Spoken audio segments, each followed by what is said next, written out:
What's your reaction to the latest DUI that Phelps got?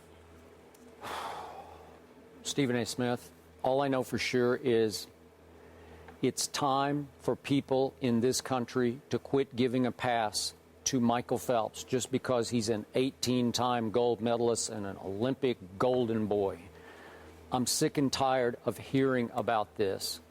I'm obviously even more sick and tired of drunk driving in this country, which seems to become a greater and greater problem. And obviously, you know, it's something dear to my heart.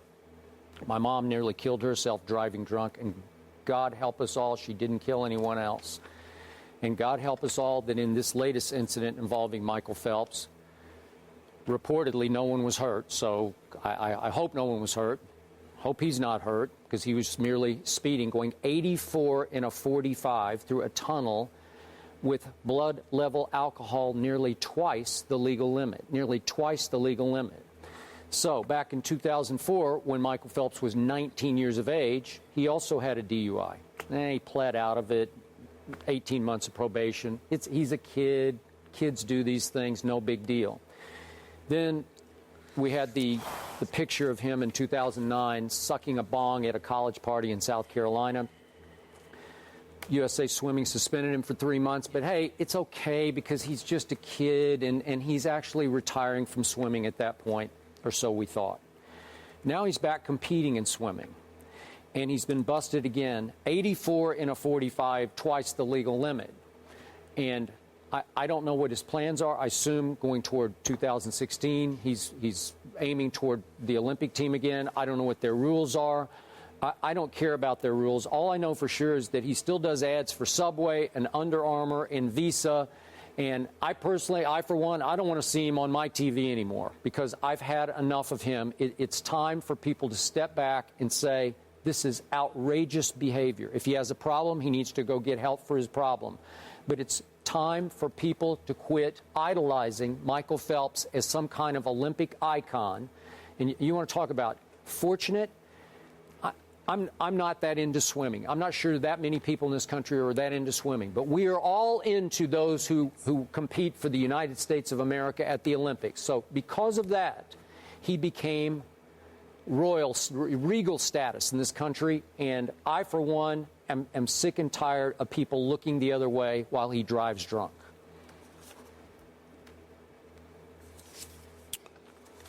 You left out one very, very important thing in your argument. I'm actually disappointed that you didn't bring this up. Michael Phelps should be in jail.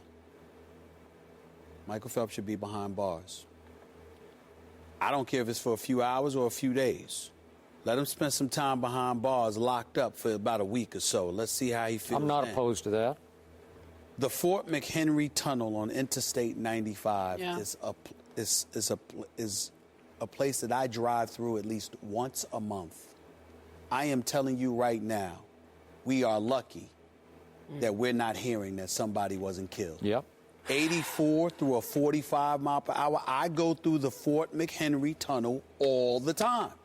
And I am telling you, 84 in a 45 and nobody was hurt, this man is lucky. Now, we've been on this show lamenting a lot of ills in our society. Sure. Okay? In this nation, what's one of the things we lament most of all? Drunk driving. People getting killed from it. This man, this is the second time that we know of.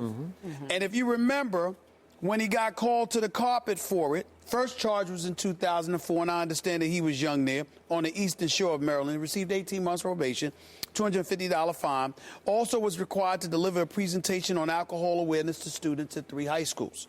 Okay? Now we look at it, and we're seeing guys like this, whoever this guy is, who's a volunteer assistant at the University of Southern Cal, Coach Urbanchek or whatever, however you pronounce his name.